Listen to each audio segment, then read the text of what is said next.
It's time to sit back, relax, and listen to Conversations with Joan. Conversations with Joan will inspire, motivate, and empower you. Live your best life now. Listen, learn, think, and decide. And now, here's your host, Joan Herman. Welcome to Change Your Attitude, Change Your Life's Conversations with Joan. I'm Joan Herman. Thanks for tuning in. Conversations with Joan focuses on topics that are important to your life, from health and wellness to professional development to personal well-being. Change makers join me to share their insights, tips, and strategies so you can thrive and live your best life now. Thank you for taking time for yourself, and thank you for letting us be a part of your life. Now, let's start talking. When we experience a difficult time, we may believe that finding joy is too hard, too much to hope for, and only for those who are resilient enough. According to today's guest, Dr. Tanmeet Sethi, joy is an innate human right accessible to all. She joins us to help us rediscover joy, not as a destination or solution, but as a practice for healing. Dr. Sethi is a board-certified integrative family medicine physician and clinical associate professor at the University of Washington School of Medicine. She has spent the past 25 years working on the front lines of the most marginalized communities, as well as globally with victims of school shootings, survivors of hurricanes, and citizens impacted by police violence. Dr. Sethi is the author of the book, Joy is My Justice, Reclaim What Is Yours. Welcome, Dr. Sethi. Thank you so much for joining us. Oh, Joan, I'm really excited to be here. Doctor, in your book, Joy is My Justice, you discuss how we can shift our nervous system and biochemistry into joy at the cellular level. But before we talk about that, let's look at joy and happiness, which are usually used interchangeably. Is there a difference between joy and happiness? Yes, I think there's a big difference. There's some overlap in that both are pleasant and both are really desirable. I would love to have both as much as possible. But happiness is a binary construct. It's a cognitive evaluation. You're either happy or you're something else, and it's attached to an outcome. It isn't bad, but that's just how it works. And joy, in contrast, is a deeply embodied experience. It comes from the same deep well as your pain. It comes from the same capacity as love, meaning, connection. And so joy is a much more expansive feeling and allows us to have a sense that we can feel something different, even if the cognitive construct of our life is not happy. Well, when someone is going through a difficult time and a person says to them, you need to be happy or feel your joy. I remember when I was going through deep trauma and someone told me to find my joy, I was like, are you kidding me? Joy in what? How do I find joy in this? So is joy important in order for us to heal? I think it is, and this is what I would say, is that when I feel you, when I've been in deep pain, it feels like there's no way out, right? And the thing is that suffering does that. It narrows our lens. It makes everything feel unsolvable. And our emotions around that pain become very solid and fixed by understandably, right? But the thing that joy can do is expand those feelings so that we can acknowledge the anger, the sadness, the grief, whatever we may be feeling, and allow a little more fluidity. J.D. Salinger, I didn't know this when I wrote the book, I wish I did, but J.D. Salinger wrote that happiness is a solid and joy is a liquid. And I actually think that really captures a lot right there.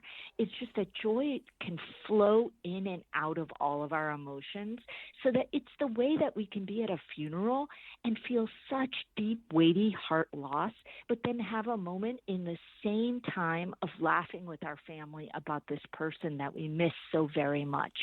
It's a way of reflecting the weight of our pain as a reflection of our love.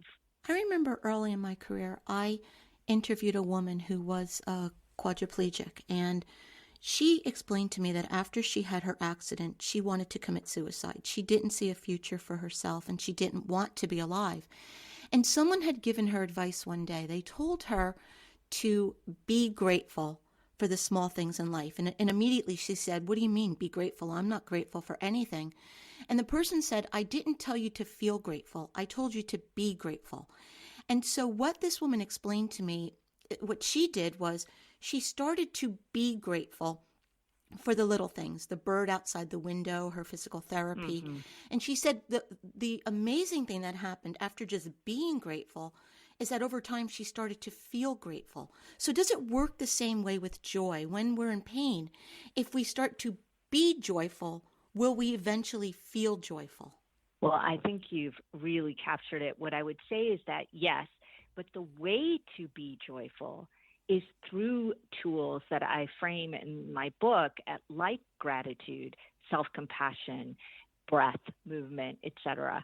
And I offer them, though, in a different way, like this person did, in a lens that can be accessible for someone in deep pain. Because I'm with your friend or this person that you met. It is very hard. I talk in the book about my own experience of having a fatal illness diagnosis from my child and how, I just thought joy was never to be had again. And I didn't want to live this life. Who wants to be a mother in that kind of situation? And what I found, though, is that in these moments of accessing my power back, because all of being paraplegic, having a bad diagnosis, living in oppression or poverty, there's no way to justify the good in that.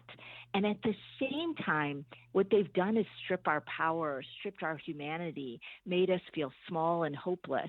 And when we reclaim our power through these tools, like this person did by being grateful, we start to feel connection to ourselves. And that allows us to connect back to the world and feel like we're a part of it. Mm-hmm.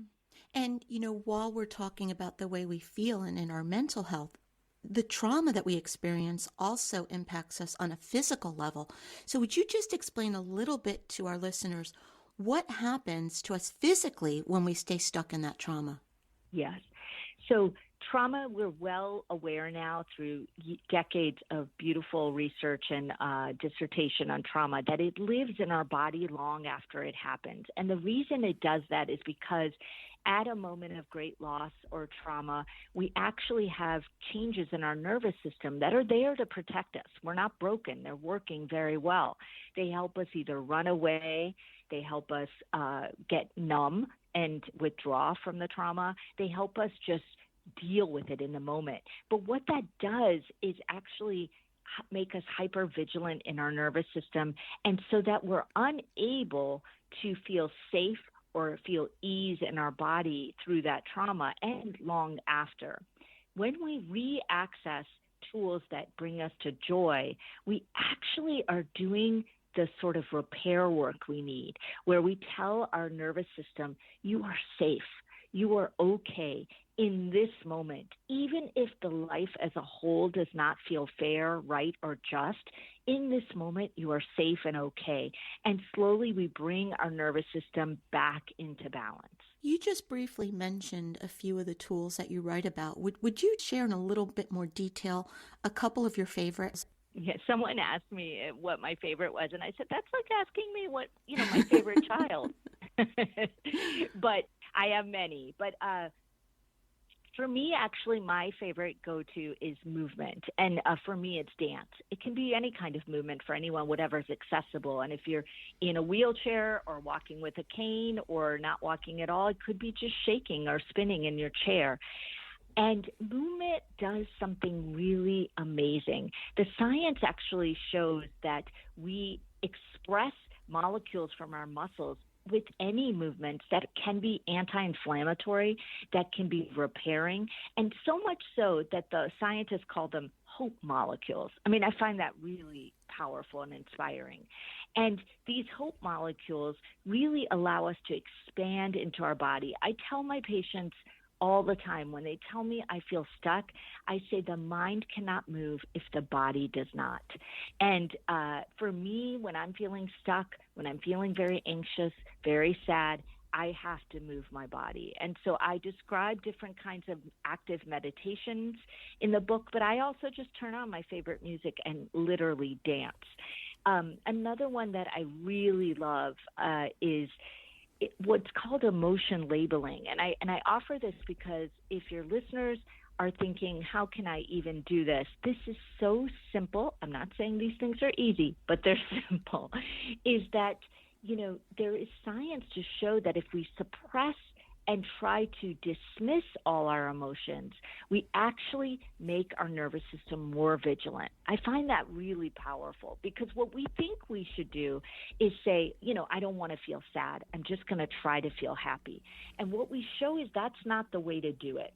The way to do it is to actually simply label your emotions as you feel them while you're going through the day. It's not the bigger work of therapy, which you can do in parallel, but it's a way to manage and label emotions as they come up so that you're acknowledging them, but not necessarily getting stuck in them. And what that does is actually bring us out of our threat center in the middle of our brain and bring us into our center of clarity in our frontal cortex. So it's as simple as saying sadness, anger, whatever you see, taking a deep breath with it and sitting with it more or moving on. I find that really powerful. I describe how to do it in the book because it is something that's accessible all day, any day. You don't have to stop and go meditate or, do a meditation under a tree. You can really be doing this through anything. One of the tools that I started to use in my life, and I'm so happy that I found it, and I would love your take on it. We hear a lot about the power of affirmations, but for me, I think they weren't working as well because I really wasn't believing what I was trying to tell myself. So I started to practice affirmations, where you are opening up more to possibility. You're getting your brain involved in the thought process and in the problem solving. So instead of saying I am whatever, I start to say, what if I am? What are your thoughts on that? Do you think that that is a more effective tool? So I actually first want to say if it's more effective for you, then yes, it's more effective. And I really mean that because everybody's roadmap to joy is different. I think that what is missing from the sort of zeitgeist around just, affirmations in general is acting. I don't believe that it's right to tell people if you just say, I am this, that is how it will be, that you'll manifest it, as people say. I think what's more powerful is what you're doing, which is saying, this isn't working for me. How can it fit my revolution? How can I make this powerful for me? For some people, it may work to say, I am beautiful or I am strong. But for many of us, just saying that is not enough. We have to bring ourselves into, as you described it, the realm of possibility and belief. There is science. I think what you did is really interesting because there is science to show that asking insightful questions is more powerful in the brain in terms of neuroplasticity than saying statements. So I think that might be part of what you tapped into.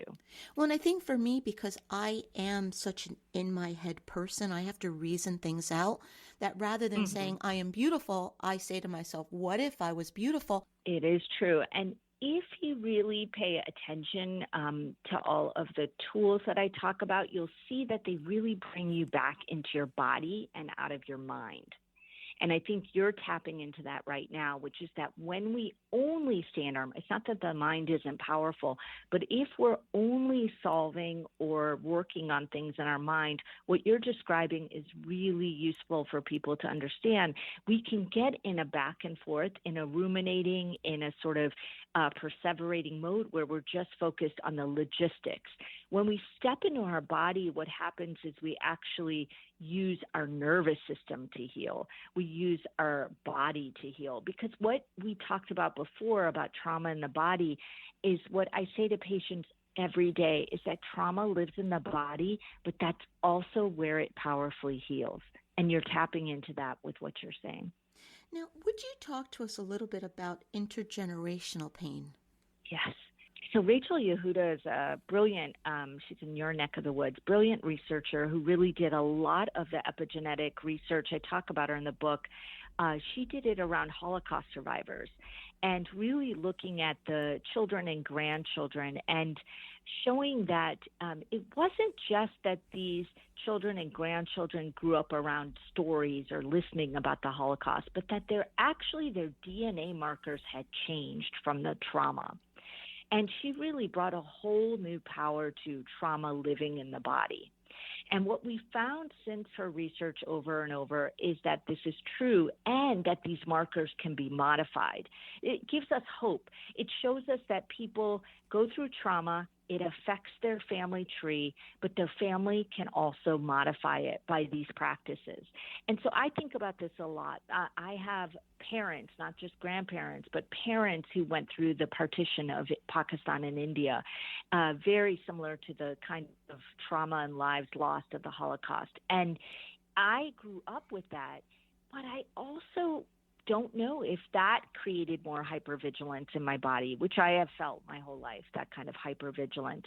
And when I work on my nervous system, I think about how I'm healing the DNA of my family. And so there's a lot of power in this. People always ask me, can I make changes so that my children and grandchildren have it differently? And I think the answer so far is yes, it looks like we can. I mean, there's just powerful changes on these epigenetic markers. So I want people to hear that the changes happen. It is not that you're making it up if you come from a family where trauma was experienced, but I also want people to hear the hope, which is that you have the power to also modify that. The first time I had learned about intergenerational trauma, I found it fascinating because 2 years before I was born, my parents lost my brother. He was 14. He passed away. And then I was born 2 years later. And it does explain to me a lot of the things that I've experienced within myself. And I do agree with you that there is hope because I am doing a lot of work on myself. Yeah, and I find it fascinating too, but I also think it's empowering, right? Mm-hmm. I mean, it's powerful to hear that you can feel that, yes, that explains some of this, and I'm working on it, right? And I feel like every time, that's the key really here. I'm going to let everyone in on a secret, which is not a secret because I tell you in the book, but if you can acknowledge your pain, your past trauma, your present pain, if you can sit with that and actually work on it, joy is more accessible to you. And the fact that we try to suppress it and try to forget about it or try to make it all okay in this kind of toxic positivity kind of world we live in, that is actually harmful. And so it is this act of acknowledging, working on it that can lead us to more bliss. You know, I tell people all the time that when my son was diagnosed with this horrible ALS-like disease, I thought joy would be inaccessible. At the time, I also just interchangeably confused it with happiness. So I thought it was all inaccessible. But what I know now is I was happier before that diagnosis, and I've never now, though, been as joyful as I am now. So I did not know true joy before that. Everything that you've been describing, the problem is that you were talking about suppressing our feelings. We don't want to feel that pain because to get to the other side, you have to go through the pain. You have to deal with it and heal from it. And it's not easy. So is there advice that you can offer as a mom who just described what you've experienced and also as a medical professional to help someone take that first step to do the deep, hard work? Yes, I get this question a lot. I get it more in the form of people coming up to me after a presentation and saying, I was so moved, but I don't think I can do that. You can imagine that's a very common statement that I'm here. I first always tell anyone listening, this is just an invitation. It's an invitation to a different way of managing, living, being with your emotions. You come into it when you feel ready. But I also offer that it doesn't take the deepest, hardest step first to make this work.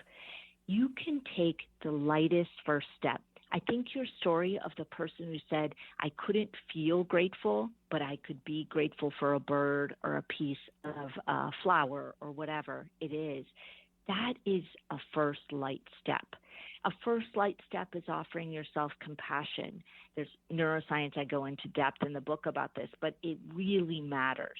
A first step is saying, I feel really sad today, and I'm just going to say that. I'm going to own that. I'm not going to try to make it different. So there are lots of first light steps, and the harder work can feel overwhelming, but the light steps can make that harder work feel less solid. And the third thing that I feel really strongly about is that, people will say, I just can't do this. It sounds too hard. I would challenge that the way we're living by suppressing our emotions is even harder. We may not realize it every day because it involves distraction from the emotions, but it comes up in other ways. We're either irritable, unable to manage relationships, don't really feel like we can connect with people, or more often what I see in my exam room is real physical symptoms, the havoc and impact of that stress on the body. So this will catch up to you one way or the other. And the question is, how can I sit with what's happening instead of putting it away? The book is Joy is My Justice, Reclaim What Is Yours. Doctor, where can our listeners go to get more information about you and your work? Yeah, well, they can go to my website. It's my first and last name, MD, Tanmeet Sethi, MD.com. And there's my book and how to buy it, and there's some bonuses for you if you buy it. But you can also look up my book anywhere. It's available anywhere books are sold, on all formats. And then I'm most active on social media on Instagram. I'm on Facebook and LinkedIn as well, but Instagram's where I would love to hear from listeners and your takeaways and how you like the book. And Doctor, in about 30 seconds or less, what is the takeaway? What would you like to leave our listeners with? The takeaway is that joy is accessible to all of us, regardless of what you're going through, your race, your gender expression, your financial status. Joy is a powerful birthright, and it is available to all. Dr. Sethi, thank you so much for joining us. Oh, I was so honored to be here. Thank you. Thank you for joining us. I hope you found the show informative. At Change Your Attitude, Change Your Life, we believe that knowledge is power. Take what you've learned, apply it, and live your best life now. Remember that the information provided is the opinion of our guest and should never replace the advice of a professional who knows your personal situation. If you'd like more information, visit our website, cyacyl.com. That stands for Change Your Attitude, Change Your Life. While on our site, listen to past shows on demand, read the digital magazine, sign up for our mailing list, and be sure to follow the show on social media. Until next time, this is Joan Herman. Thanks for tuning in.